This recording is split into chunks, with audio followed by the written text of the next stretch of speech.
আপনি যেহেতু স্থায়ী সভামন্ত্রী, আপনাকে স্যার আমি সংসদে বলেছি রংপুর সদর উপজেলাটা বিশেষ ব্যতিক্রমী উপজেলা। উই হ্যাভ নো উপজেলা কমপ্লেক্স, এটা আমি বলেছি আপনাকে স্যার। তো কাজে আমি অনুরোধ করবো, 14 বছর হলো রংপুর সদর উপজেলা পুনর্গঠিত হয়েছে, কাজে এখানে উপজেলা কমপ্লেক্সও নাই, ফায়ার স্টেশনও নাই, হেলথ কমপ্লেক্সও নাই। কী দুর্ভাগ্য আমাদের।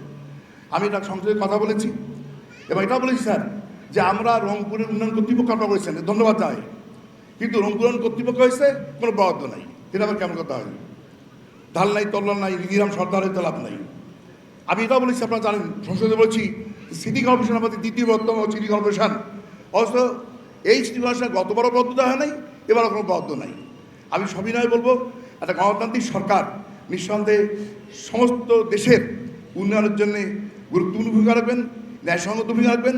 যদি আপনার ন্যায়সঙ্গত ভূমিকা রাখেন তাহলে আমি মনে করি বৈষম্যের অবসান হবে। এক্ষেত্রে আমি আবারও আপনাকে সদয়ভাবে অনুরোধ করবো, আসুন আমাদের দিকে তাকিয়ে আপনার নেতৃত্বে আমাদের বৈষম্য অবসান করুন। তার নিঃসন্দেহে আমাদের মানুষ কৃতজ্ঞ থাকবে এই সরকারের প্রতি।